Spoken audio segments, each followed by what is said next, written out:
kabar semuanya? Baku apa lagi dengan saya, Mace Papua di Amerika. Mace Papua lagi norce-norce, norak-norak bergembira. Lagi senang pakai headscarf ini namanya. Tapi karena Mace Papua tidak pintar mengikat, jadi harap maklum. Yang ini jarum pentul, Bo. Dan ini udah nggak tahu nih modelnya apa. Ini bisa kayak gini nih jadinya. Anyway, teman-teman, sesuai judul video ini, Mace Papua mau cerita tentang kemiri. Kelihatan nggak? Di mana nih? Kelihatan nggak? Saya fokus ya. Kemiri ini punya kisah. Jadi ikuti footage berikut ini biar kalian jadi tahu kenapa kemiri ini punya kisah sendiri. Ini dibawa oleh kakak kandung saya dari Indonesia, Jakarta, datang ke Amerika tanggal 15 Agustus 2019. Jadi kurang lebih 1 tahun yang lalu.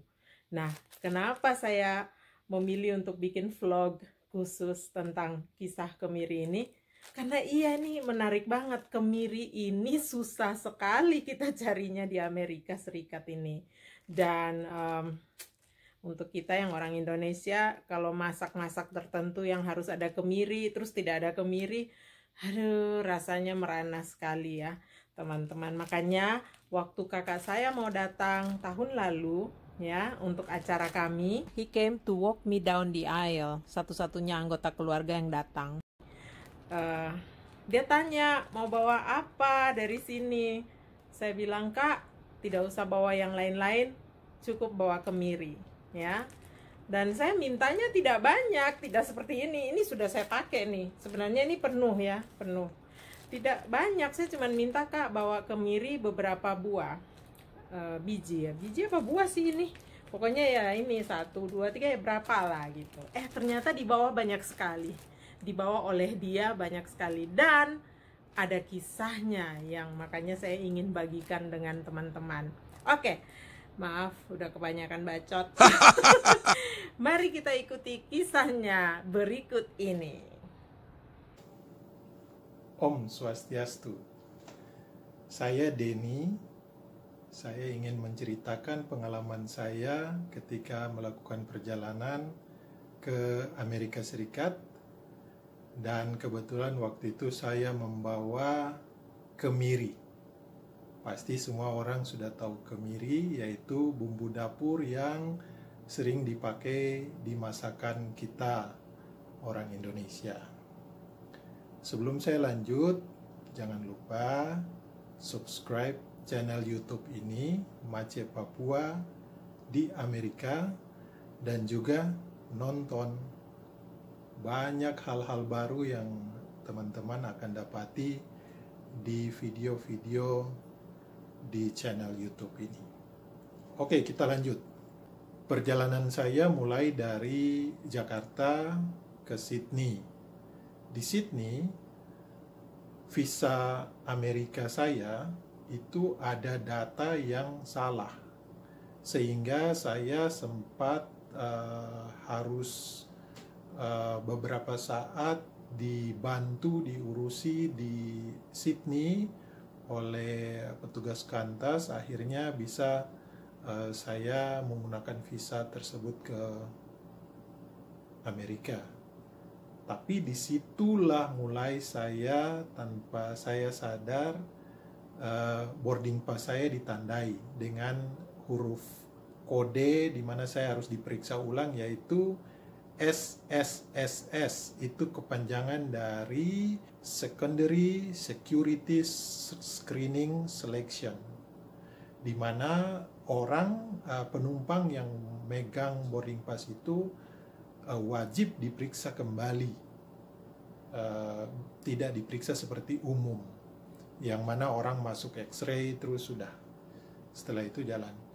Jadi ketika saya tiba di Los Angeles, saya sebenarnya sudah melaporkan bahwa saya bawa barang yang berupa makanan, berupa bumbu, itu saya laporkan. Dan untuk di pelaporan pertama itu tidak ada masalah, yang bagian karantina tumbuhan dan makanan dan lain-lain itu tidak ada masalah sebenarnya. Nah, ketika saya mau transit masuk ke screening berikut untuk melanjutkan penerbangan ke Nashville, itu waktu boarding pass saya di scan langsung bunyi bip bip kencang, langsung disuruh minggir. Jadi saya dibuka tempat khusus yang ada pagar-pagar pakai tali, itu dibuka, disuruh masuk ke satu tempat khusus, terus X-ray-nya sendiri, saya disuruh masuk X-ray situ, barang-barang semua masuk, sepatu saya harus buka, terus saya juga masuk lewat metal detector, kemudian disuruh ulang lagi satu kali, masuk lagi ke kayak ada ruangan kecil yang kalau masuk situ terus scannernya itu mutar, itu juga masuk situ satu kali. Setelah itu barang-barang saya disuruh buka semua. Ransel yang saya bawa sampai dompet-dompet semua disuruh buka, dilihat satu-satu, dan juga digosok-gosok pakai ada alatnya, terus dimasukkan ke alat yang itu istilahnya juga swab, untuk mendeteksi apakah ada jejak narkoba di badan saya atau di barang-barang saya. Jadi baju saya juga digini-giniin terus dimasukin ke alat itu, ternyata tidak ada. Nah, saya sampaikan bahwa saya ada bawa ini yang namanya kemiri, atau bahasa Inggrisnya candle nut, masuk sejenis kacang. Oke, karena mereka tidak tahu, tidak kenal ini barang apa, jadi mereka harus panggil orang ahlinya. Sebelumnya mereka sudah buka bukunya, cari-cari, ketemu candle nut, tapi itu bukan barang yang tumbuh di negara dingin, negara seperti Amerika tidak ada. Nah, untuk memastikan bahwa barang ini aman, mereka itu harus manggil orang ahli. Jadi sementara saya diperiksa dan sementara menunggu orang ahlinya, ya semua badan saya diperiksa atas sampai bawah, kaki disuruh berdiri sambil kaki dilebarkan, diperiksa, diraba semua atas bawah, dan itu ada 2 petugas di situ. Satu perempuan yang memeriksa barang-barang saya, laki-laki yang periksa badan saya. Sampai isi saku semua itu harus keluar. Kemudian sekitar 20 menit atau 25 menit datang satu orang, rupanya lebih senior. Kelihatan ada pangkatnya, garis-garisnya itu dia lebih senior. Nah, orang ini di punggungnya tulis itu explosion expert. Jadi ini rupanya orang ini boleh dibilang kayak ahli bahan peledak, ahli bom atau apa ya, seperti begitulah.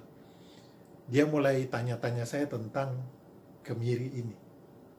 Nah, kemiri ini kisahnya saya bawa dari Jakarta, itu adik saya minta hanya ya 3, 4, 5 buah, tapi saya bawa setengah kilo. Saya tidak pernah tahu ini akan terkendala seperti begini, tapi ya memang aturannya begitu. Dan petugas keamanan di negara sana itu tugas mereka adalah memastikan bahwa barang ini tidak berbahaya bagi saya sendiri, bagi penumpang lain, dan juga bagi negara. Jadi kisah tentang kemiri ini cukup lucu juga. Untuk bawa bumbu masak yang dipesan oleh adik saya harus menjalani pemeriksaan yang super ketat. Tapi itu jadi pelajaran bagus buat saya bahwa yang namanya petugas keamanan itu satu pegangannya hanya adalah aturan. Dan satu yang saya mau sampaikan kepada teman-teman semua, apabila bepergian ke negara lain, kan kita tidak hafal semua ini yang boleh, ini yang nggak boleh. Kita tidak semua hafal. Nah, pengalaman saya, kalau bepergian kemanapun di luar negeri, kalau bawa sesuatu yang kira-kira itu dilarang atau harus melapor, jangan pernah tidak lapor. Istilahnya declare. Kasih tahu, karena prinsipnya begini. Kalau kita bawa sesuatu dan kita kasih tahu, kemudian ketika diketahui barang itu tidak boleh masuk ke negara itu, barangnya akan diambil dan dimusnahkan. Selesai perkara. Tetapi kalau kita bawa dan kita tidak kasih tahu dan barang ditemukan, apa artinya? Anda dianggap berusaha menyelundupkan sesuatu. Dan itu hukumannya berat. Jadi begitulah kura-kura kisahnya. Bawa kemiri dari Jakarta ke Nashville, diperiksa di Los Angeles, tapi akhirnya bisa bawa juga dan bisa dipakai masak-masak.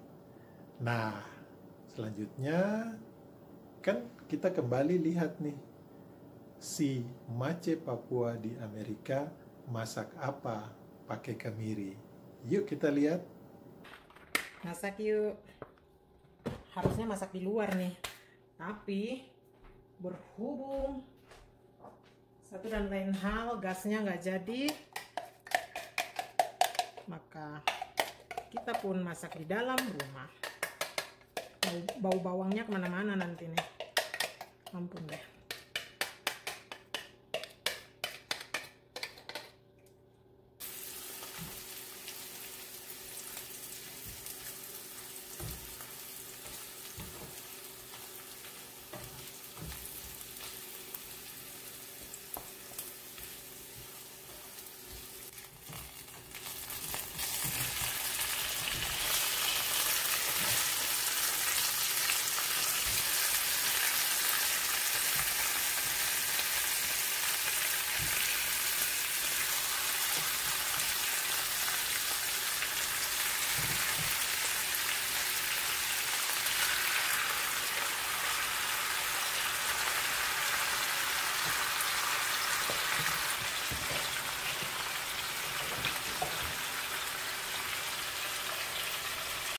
Nah, itu dia kisahnya tadi. Mudah-mudahan bermanfaat ya buat teman-teman semua.